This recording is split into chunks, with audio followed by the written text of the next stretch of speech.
Good morning all of you. Last વિડીયોમાં આપણે conjunction વિશે સમજૂતી મેળવેલી અને આજે આપણે એ જ ટોપિકની અંદર રિલેટિવ પ્રોનાઉન્સ તરીકે જે કંજક્શન વપરાય છે એમના વિશે સમજૂતી મેળવવાના છીએ. તો હવે ત્રણ સંયોજક છે ને આપણે સાથે લઈ લઈએ.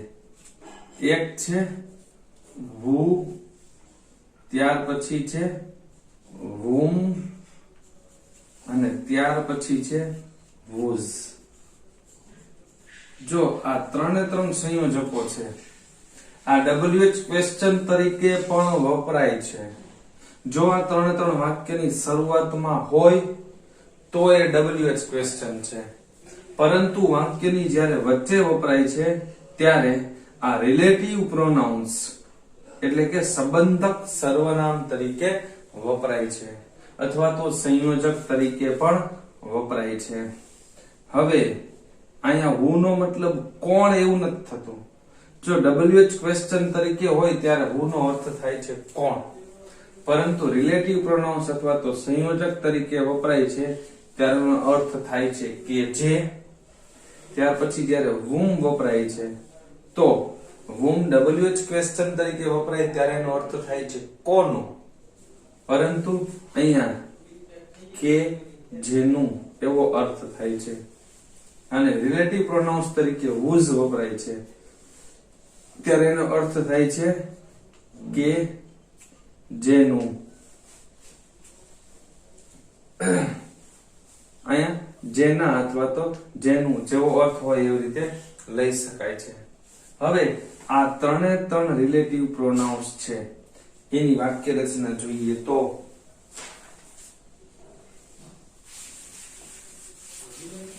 આ ત્રણે ત્રણ ની પહેલા who ની પહેલા માણસનું નામ જોઈએ. who ની પહેલા માણસનું નામ પ્લસ રિલેટિવ પ્રોનાઉન્સ તરીકે who હોય છે અને ત્યાર પછી ક્રિયાપદ હોય છે અથવા તો સહાયકારક ક્રિયાપદ હોય છે. ત્યાર પછી છે whom. તો whom ની પહેલા જોઈએ તો whom ની પહેલા પણ માણસનું નામ જોઈએ છે.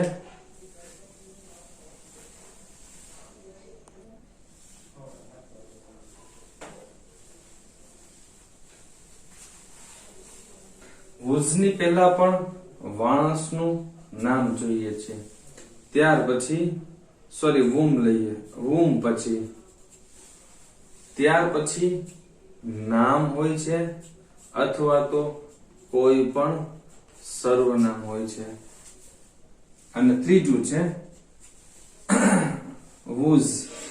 એની પહેલા પણ માણસનું નામ હોય છે, ત્યાર પછી whose હોય છે અને ત્યાર પછી કોઈ પણ માલિકી દર્શાવતો શબ્દ, માલિકી દર્શાવતો શબ્દ હોય છે. એટલે ત્યાં તમારે કાર હોઈ શકે, બુક હોઈ શકે, ક્લાસ હોઈ શકે વગેરે આવો કોઈ પણ શબ્દ હોય છે. તો જો who, whom અને whose ત્રણેયની પહેલા માણસનું નામ વપરાય છે. પછી who પછી ક્રિયાપદ કે સહાયકારક ક્રિયાપદ, whom પછી નામ કે સર્વનામ અને whose પછી માલિકી દર્શાવતો શબ્દ હોય છે. એટલે તમને જ્યારે કદાચ ખાલી જગ્યાની અંદર પૂછાય તો તમારે ધ્યાન રાખવાનું કે જો આ જગ્યાએ ખાલી જગ્યા હોય અને એની પહેલા માણસનું નામ હોય તો ત્રણ શક્યતા રહી, કા who આવે, કા whom આવે ને કા whose આવે. પરંતુ ત્યાર પછી જોવાનું who પછી ક્રિયાપદ અથવા તો સહાયકારક ક્રિયાપદ હોય છે, જ્યારે whom પછી નામ કે સર્વનામ હોય અને whose પછી માલિકી દર્શાવતો શબ્દ હોય છે. આ ત્રણે ત્રણ રિલેટિવ પ્રોનાઉન્સ એટલે કે who, whom અને whose આ ત્રણે ત્રણ જ્યારે હોય છે ત્યારે ફંક્શન વપરાય છે ડિસ્ક્રાઇબિંગ પર્સન, કારણ કે એ વ્યક્તિનું વર્ણન કરે છે એટલે ફંક્શન વપરાય છે ડિસ્ક્રાઇબિંગ પર્સન. ત્રણે ત્રણનું એક ઉદાહરણ જોઈએ.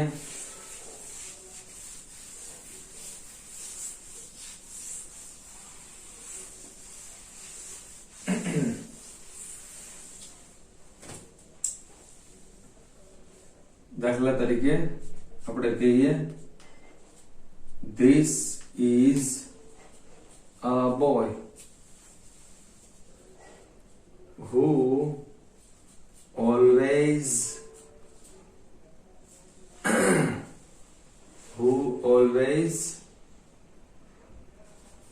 get first rank, who always gets first rank.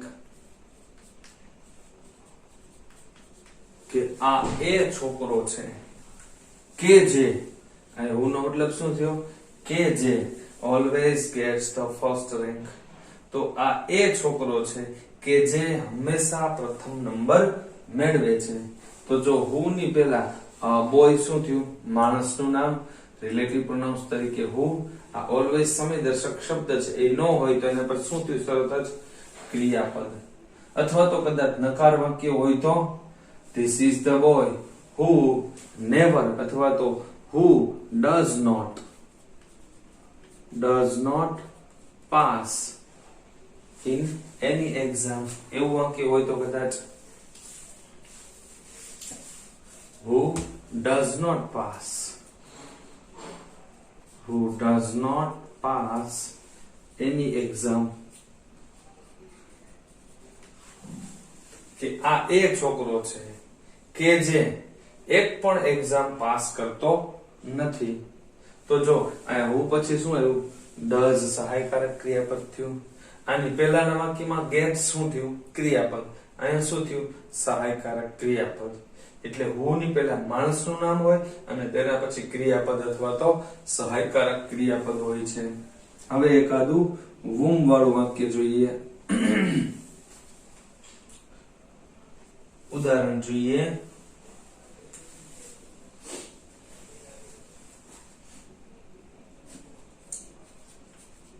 Rahul is a boy.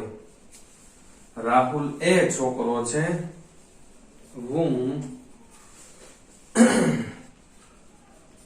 teacher punished yesterday.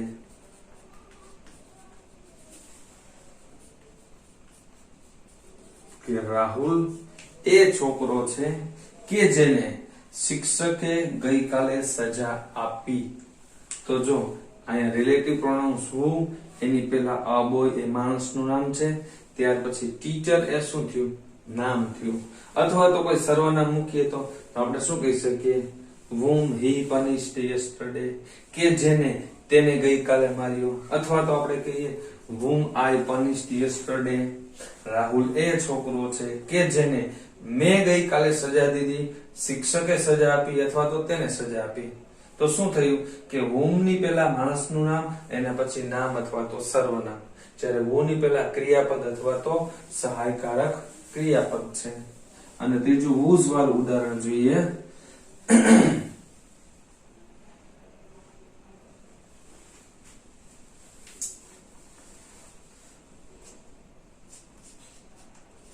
This is the man whose car is stolen. કે આ એ માણસ છે કે જેની કાર ચોરાઈ ગયેલી છે. તો ધ મેન એ શું થયું, માણસનું નામ, whose એ રિલેટિવ પ્રોનાઉન્સ અને ત્યાર પછી કાર એ કોઈ માલિકી દર્શાવતો શબ્દ છે. તો જો who, whom અને whose આ ત્રણે ત્રણ ની પહેલા માણસનું નામ આવે છે. who પછી ક્રિયાપદ અથવા સહાયકારક ક્રિયાપદ, whom પછી નામ અથવા તો સર્વનામ હોય, ત્યારે whose પછી માલિકી દર્શાવતો શબ્દ હોય છે. આ ત્રણે ત્રણ રિલેટિવ પ્રોનાઉન્સ કહેવાય છે અથવા તો સંયોજક કહેવાય છે. અને આ જ્યારે ત્રણે ત્રણ હોય છે ત્યારે ફંક્શન વપરાય છે ડિસ્ક્રાઇબિંગ પર્સન. તો જો તમે અબોય અને મેન જો એટલે ત્રણ શક્યતાઓ હોય, પરંતુ યાદ રાખવાનું કે who પછી ક્રિયાપદ અથવા તો સહાયકારક ક્રિયાપદ હોય, whom પછી નામ કે સર્વનામ હોય ને whose પછી માલિકી દર્શાવતો શબ્દ હોય છે. આની આપણે જ્યારે ફંક્શન શીખતા હતા ત્યારે આપણે ચર્ચા કરી ગયા છીએ. ત્યાર પછીનું સંયોજક એ છે which.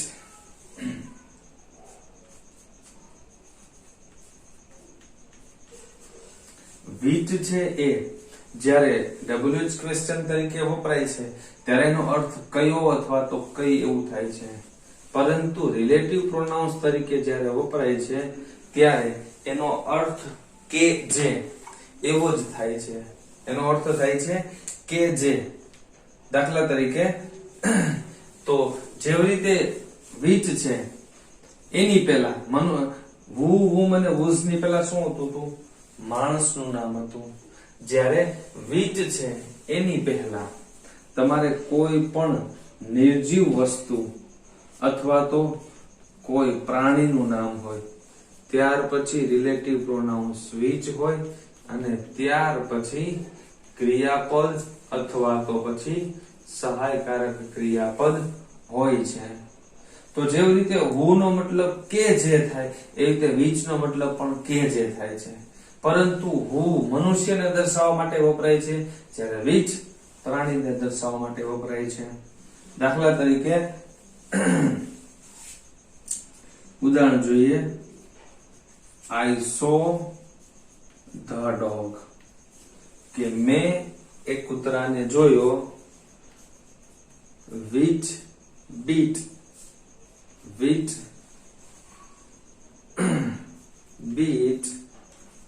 my sister.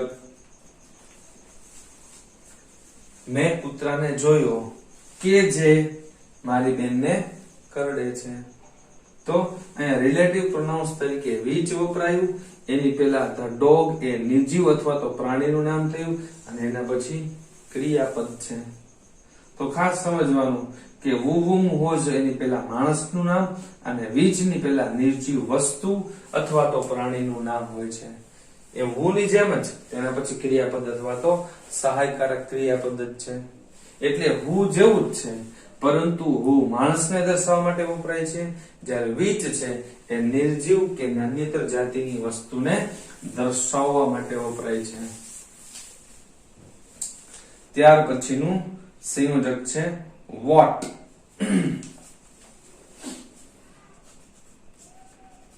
what નો અર્થ પણ કે જે થાય છે. WH ક્વેશ્ચન તરીકે જે what વપરાય છે એનો અર્થ શું થાય છે, પણ WH ક્વેશ્ચન નહીં, અહીંયા કે જે તરીકે વપરાય છે. તો અહીંયા છે એ નિર્જીવ જાતિનું છે, એના નાન્યતર જાતિના સંબંધ તરીકે વપરાય છે. પણ અહીંયા તમારે ખાસ ધ્યાન રાખવાનું છે કે અહીંયા ખાલી જગ્યાની પહેલા ક્રિયાપદ આપેલું હોય છે અને ત્યાર પછી what આપેલું હોય છે અને ત્યાર પછી નામ આપેલું હોય છે. અહીંયા ખાલી જગ્યાની પહેલા ક્રિયાપદ હોય. જો અત્યાર સુધી 3 રિલેટિવ પ્રોનાઉન્સ આપણે જોયા, who, whom, whose અને which. તો who, whom, whose વચ્ચે હોય તો એની પહેલા માણસનું નામ હોય, which હોય તો નિર્જીવ કે પ્રાણીનું નામ હોય, જ્યારે what હોય છે એની પહેલા ક્રિયાપદ હોય છે અને એના પછી માણસનું નામ હોય છે. એ તમારે ખાસ ધ્યાન રાખવાનું. ઉદાહરણ જોઈએ. દાખલા તરીકે આપણે કહીએ I cannot understand, કે હું સમજી શકતો નથી. what you say, તમે જે કહો છો એ હું સમજી શકતો નથી. તો જો અહીંયા what નો મતલબ શું થયો? કે જે. હું સમજી શકતો નથી કે જે તમે કહો છો. તો અહીંયા જો understand એ શું થયું? ક્રિયાપદ થયું અને ત્યાર પછી you એ શું થયું? નામ. તો થયું ક્રિયાપદ, what અને નામ. જેવી રીતે what, who, whom અને whose ની પહેલા માણસનું નામ હોય એવી રીતે what ની પહેલા ક્રિયાપદ હોય ને પછી નામ હોય છે. તો તમારે આ ક્રમ ટૂંકમાં યાદ રાખવો પડે તો તમને ખબર પડે. કદાચ જો આ જગ્યાએ તમને આપેલું હોય which અને અહીંયા અંડરલાઈન હોય તો તમને ખબર પડી જવી જોઈએ કે I cannot understand which you say. તો તરત તમને ક્રમ યાદ આવવો જોઈએ કે which ની પહેલા તો કોઈ પ્રાણી કે વસ્તુનું નામ હોવું જોઈએ. એના પછી ક્રિયાપદ અથવા તો સહાયકારક ક્રિયાપદ હોય છે, પરંતુ અહીંયા તો નામ છે અને આની પહેલા ક્રિયાપદ છે. પણ જો તમને ક્રમ યાદ હશે કે ક્રિયાપદ, વોટ અને પછી નામ, તો તમને યાદ રહેશે. ત્યાર પછી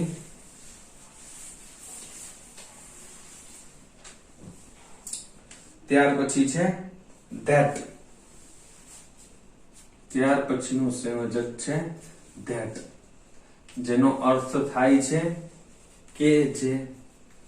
અહીંયા પણ એનો અર્થ કે જે જ થાય છે.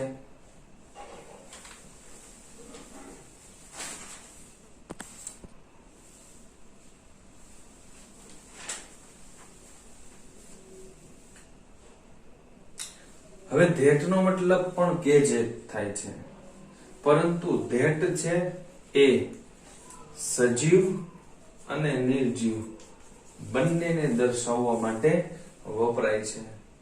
જેવી રીતે who, whom, whose મનુષ્ય માટે વપરાય છે, which પ્રાણી અથવા તો નિર્જીવ વસ્તુ માટે વપરાય છે. અહીંયા ધેટ છે સજીવ માટે પણ વાપરી શકાય અને નિર્જીવ માટે પણ વાપરી શકાય છે. દાખલા તરીકે ઉદાહરણ જોઈએ આપણે. એવું વાક્ય છે, This is the book that gives us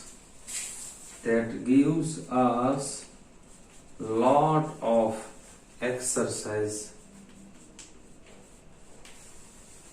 કે આ એ બુક છે કે જે આપણને પુષ્કળ પ્રમાણમાં એક્સરસાઇઝ આપે છે. તો જો અહીંયા ધેટ ની પહેલા અહીંયા ધ બુક એ શું થયું? નિર્જીવ વસ્તુ થયું, અને ત્યાર પછી gives ક્રિયાપદ છે. એટલે ટૂંકમાં કહીએ તો રિલેટિવ પ્રોનાઉન્સ જે who છે ને એનું સમાનાર્થી છે, પરંતુ who માત્ર મનુષ્યને દર્શાવવા માટે વપરાય છે, અથવા જ્યારે ધેટ છે એ સજીવ વ્યક્તિને દર્શાવે અને નિર્જીવ વસ્તુને પણ બતાવે છે. તો who ની જગ્યાએ તમે ધેટ પણ વાપરી શકો છો. દાખલા તરીકે એમાં પેલું હોય, Meera is a girl who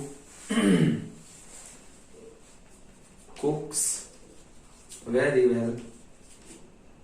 Meera એ છોકરી છે કે જે ખૂબ સારી રીતે રસોઈ બનાવે છે. તો અહીંયા who ની જગ્યાએ that પણ વાપરી શકાય છે. Meera is the girl that cooks very well, કે જે ખૂબ સારી રીતે રસોઈ બનાવે છે. તો અહીંયા who ની જગ્યાએ તમે that વાપરી શકો છો.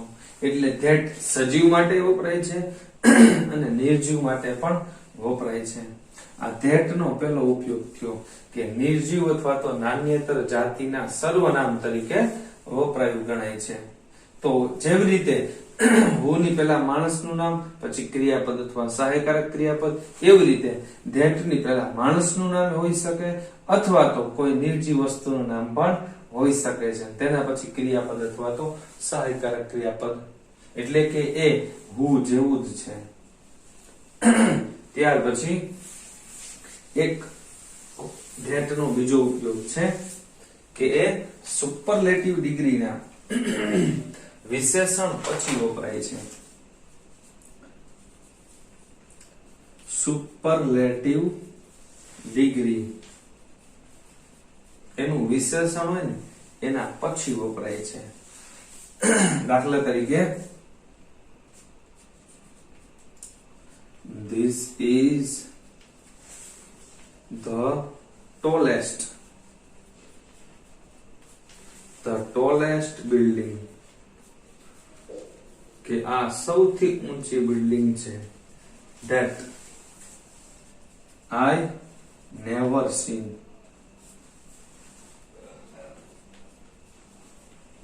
કે આ સૌથી ઊંચી બિલ્ડિંગ છે કે જેને I never seen, કે મેં ક્યારેય જોયેલી નથી. તો અહીંયા સુપરલેટિવ ડિગ્રી છે ધ ટોલેસ્ટ. તો સુપરલેટિવ ડિગ્રીનું વિશેષણ છે એના પછીના વાક્યને જોડવા માટે that વપરાય છે. અને ડાયરેક્ટ અને ઇનડાયરેક્ટ સ્પીચ ની અંદર જ્યારે વિધાન વાક્ય હોય છે ત્યારે સંયોજક તરીકે શું વપરાય છે? ધેટ વપરાય છે. તો જે લોકો ડાયરેક્ટ અને ઇનડાયરેક્ટ સ્પીચ શીખાશે એ લોકોને તો ખ્યાલ જ હશે કે ડાયરેક્ટ નું ઇનડાયરેક્ટ સ્પીચમાં રૂપાંતર કરીએ ત્યારે જ્યારે વિધાન વાક્ય હોય એના સંયોજક તરીકે ધેટ વપરાય છે, અને એક સુપરલેટિવ ડિગ્રી હોય એના વિશેષણ પછી જે વાક્યને જોડવા માટે ધેટ વપરાય છે. આ એનો બીજો ઉપયોગ. ધેટ નો પહેલો ઉપયોગ શું થયો કે સજીવ અથવા તો નિર્જીવ ના રિલેટિવ તરીકે વપરાય છે, અને બીજો ઉપયોગ થયો કે સુપરલેટિવ ડિગ્રીના વિશેષણને જોડવા માટે વપરાય છે. ત્યાર પછી એનો ત્રીજો ઉપયોગ છે all the same, any, nothing, everything. આ વગેરે જેવા શબ્દો છે ને એના પછી વાક્યને જોડવા માટે સંયોજક તરીકે વપરાય છે. દાખલા તરીકે આપણે ગુજરાતીમાં અંગ્રેજીમાં કહેવત કહીએ છીએ all that white is not milk. બધું જ કે જે સફેદ હોય is not milk. બધું જ કે જે સફેદ હોય છે એ દૂધ હોતું નથી. એટલે ગુજરાતીમાં કહીએ ને ધોળું એટલું દૂધ ન સમજવું. તો અહીંયા all બધું જ કે જે રિલેટિવ પ્રોનાઉન્સ બધું પણ કયું કે જે સફેદ હોય. તો અહીંયા all પછી સંયોજક તરીકે that વપરાય છે. બીજું ઉદાહરણ જોઈએ. This is the same book. કે આ એવી જ બુક છે that I had seen in the library. This is the same book. કે આ એવી જ બુક છે કે જેને I had seen in the library. કે જેને મેં લાઇબ્રેરીમાં જોઈ હતી. તો શું થયું? The same. એવા શબ્દને જોડવા માટે ધેટ વપરાય છે. હજુ એક ઉદાહરણ જોઈએ.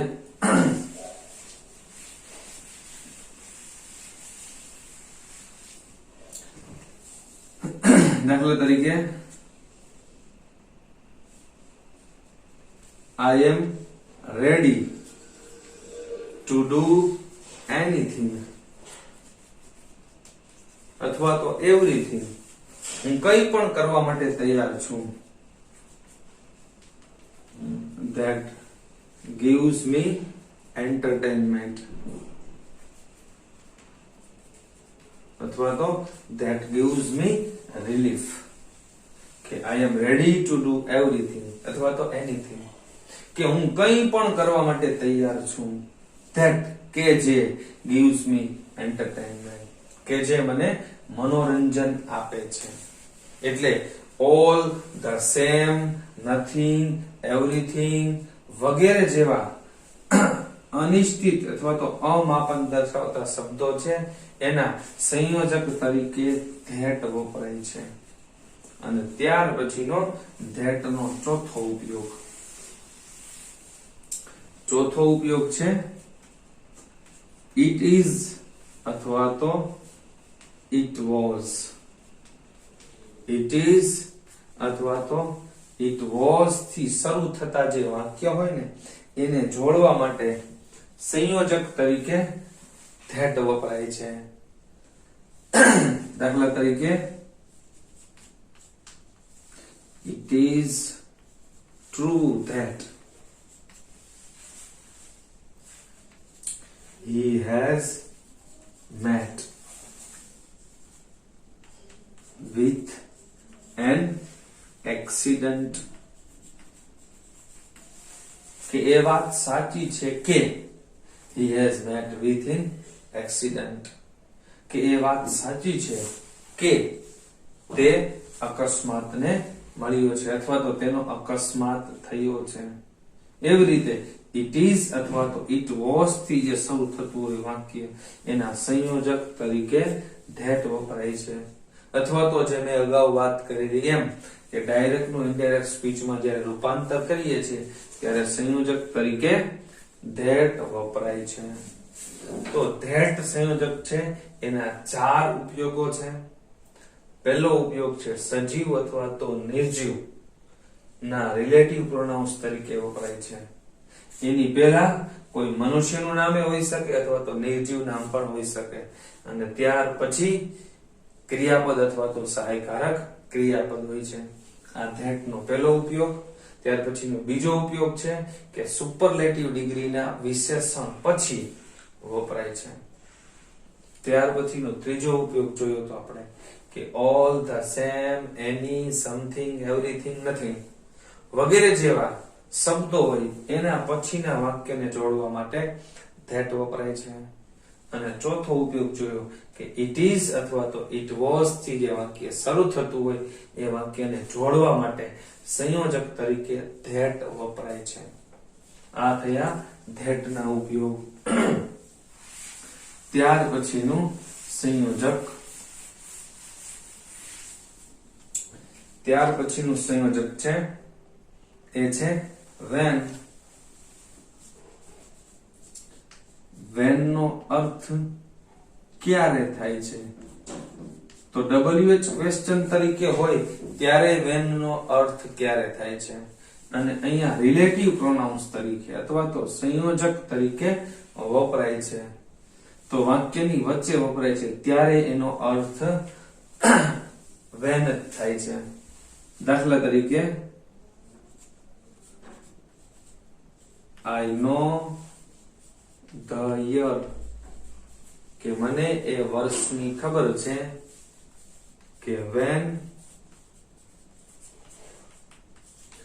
ગાંધીજી was born કે મને ખબર છે કે ગાંધીજી ક્યારે જન્મ્યા હતા. તો જો અહીંયા વાક્ય પ્રશ્નાર્થ નથી.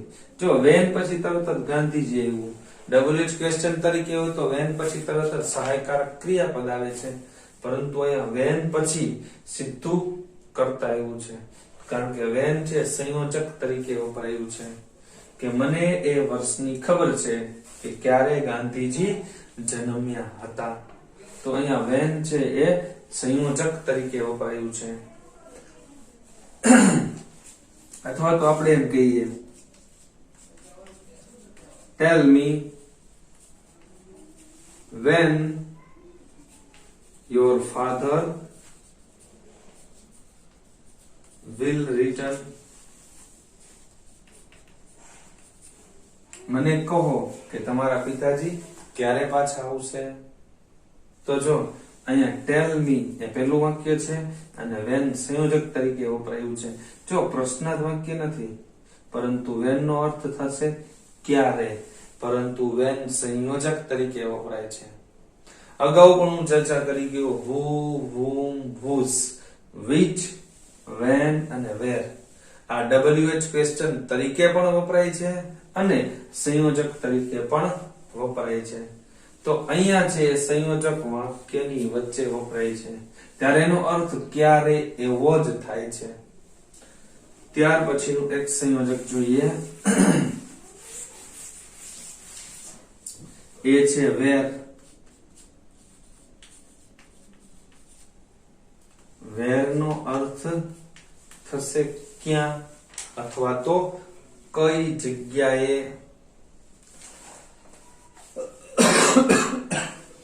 હવે અહીંયા પણ એ રિલેટિવ પ્રોનાઉન્સ તરીકે જ વપરાય છે એટલે સ્વાભાવિક રીતે where જ વપરાશે. દાખલા તરીકે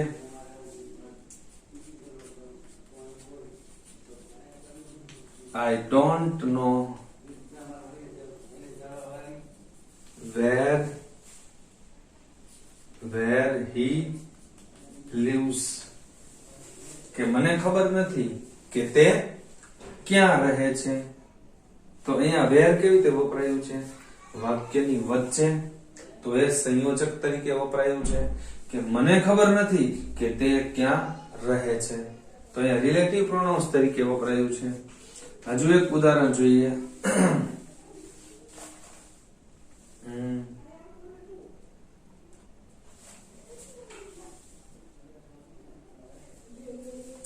દાખલા તરીકે ધીસ ઇઝ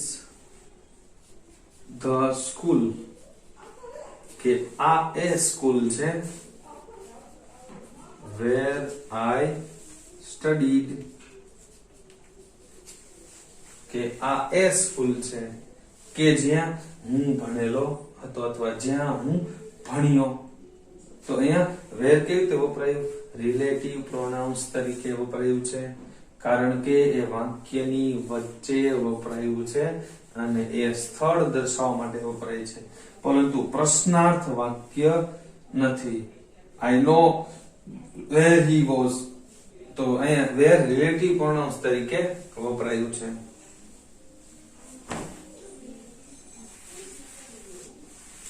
ત્યાર પછીનું સંયોજક એ છે વાય. વાય નો અર્થ તો બધાને ખબર જ હોય, શા માટે, પરંતુ વાય અહીંયા WH ક્વેશ્ચન તરીકે નથી, પરંતુ વાય રિલેટિવ પ્રોનાઉન્સ તરીકે વપરાયું છે. ઉદાહરણ જોઈએ.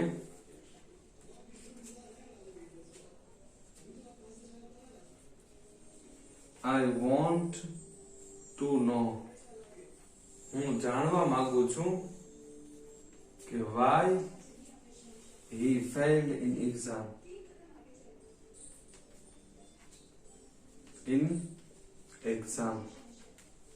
કે હું જાણવા માંગુ છું કે તે શા માટે પરીક્ષામાં નપાસ થયો.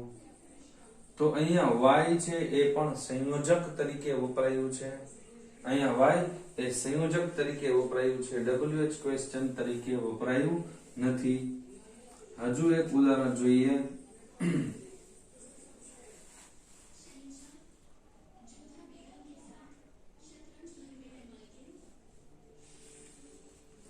My mother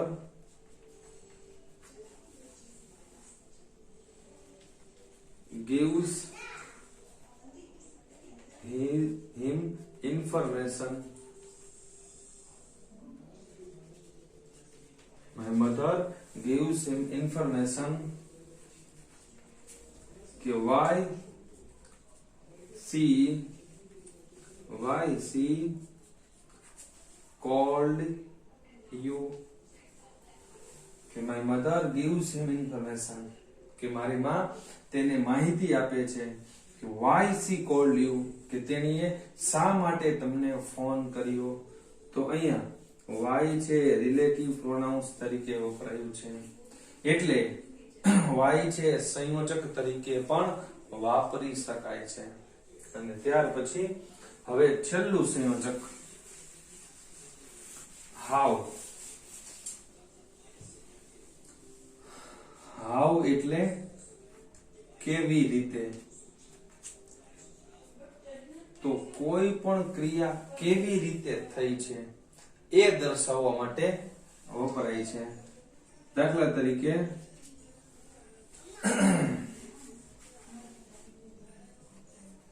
she wants to know, તેણી જાણવા માંગે છે કે how she cooks tasty dishes. કે she wants to know, તેણી જાણવા માંગે છે કે how she cooks tasty dishes, કે તેણી કેવી રીતે સ્વાદિષ્ટ વાનગીઓ બનાવે છે. તો અહીંયા how છે એ અહીંયા વાક્યની વચ્ચે વપરાયું છે, એટલે એ રિલેટિવ પ્રોનાઉન્સ અથવા તો સંયોજક તરીકે વપરાયું છે. હવે અહીંયા છે આપણો આ કંજક્શન એડિટિંગ અને એની અંદરનો પેટા ટોપિક કંજક્શન છે, એને આપણે પૂર્ણ કરીએ છીએ. થોડીક ઝડપ કરવી પડી છે, કારણ કે લાઈવ ની અંદર આપણે જે કામ કરી શકીએ એવું આપણે ઓનલાઈન ની અંદર સ્વાભાવિક રીતે ન કરી શકીએ. જેટલું બને એટલું આપણે બેસ્ટ આપવાનો પ્રયત્ન કરીએ છીએ, તેમ છતાં જો ઘણા સમયથી આપણે એક ને એક ટોપિકને શીખી રહ્યા છીએ એટલે તમને લોકોને કંટાળો ન આવે એટલે થોડી સ્પીડ સાથે આપણે અમુક ટોપિકને લઈએ છીએ, કારણ કે કેટલાક સંયોજકો એવા પ્રકારના છે કે જે તમે અગાઉથી શીખી જ ગયા હોય છો, જે તમારા માટે બિલકુલ નવા હશે, એમના ઉપર આપણે થોડુંક વધુ ભાર દઈ અને શીખવાનો પ્રયત્ન કરીએ છીએ. હવે આવતીકાલે આ કંજક્શન જે ટોપિક આપણે શીખી ગયા છીએ એ ટોપિકની લાઈવ એક્સરસાઇઝ કરવાના છીએ. એટલા માટે દરેક વિદ્યાર્થીઓ છે એ બરોબર 9 વાગ્યે તમે લાઈવ હાજર રહેજો, કારણ કે તો જ મને સાચો ખ્યાલ આવશે કે તમને લોકોને કેટલું સમજાયું છે અને કેટલું નથી સમજાયું. એટલે જો લાઈવ હું તમને જે એક્સરસાઇઝ મોકલું છું એ જ એક્સરસાઇઝ માટે તમને 10 મિનિટનો સમય આપું, એ સમય મર્યાદામાં તમને જેવું આવડે, જેવું સમજ્યા છો એવા તમે જવાબ લખશો, અને પછી હું જ્યારે આન્સર કી મોકલું ત્યારે તમે જાતે ચેક કરી અને પાછા તમારા માર્ક્સ મને મોકલાવો, તો મને અંદાજ આવે કે તમને કેટલું સમજાયું છે અને નથી સમજાયું, હજુ કેટલી મહેનત કરવાની જરૂરિયાત છે, એ જો તમે લાઈવ રહેશો તો અને તો જ તમને ખબર પડશે. કદાચ તમારું ખોટું પડે તો ચિંતા કરવાની જરૂરિયાત નથી, કારણ કે ભૂલથી જ શીખવા મળશે. પરંતુ જો તમે પ્રામાણિકતાથી પ્રયત્ન કર્યો હશે તો પછી હું જ્યારે સાચો જવાબ મોકલાવીશ ત્યારે તમને તમારી ભૂલ સમજાઈ જશે કે શા માટે આની અંદર આ જ સંયોજક વપરાય છે. જો આટલું સમજ્યા પછી હું તમને પુષ્કળ પ્રમાણમાં એક્સરસાઇઝ મોકલાવવાનો છું. જો એક્સરસાઇઝ તમે વ્યવસ્થિત પ્રામાણિકતાથી તમારી જાતે જ એક્સરસાઇઝ કરશો તો ચોક્કસથી તમને આ ટોપિક સમજાઈ જશે. આજનો આ ટોપિક પૂર્ણ કરવા માટે વિડિયો થોડોક મોટો થઈ ગયો છે, પરંતુ કઈ વાંધો નહીં, આવતીકાલે છે આપણે એક્સરસાઇઝ કરીશું, એટલે બીજી ચર્ચા બહુ જાજી નથી કરતો, બરોબર છે? Okay, bye bye.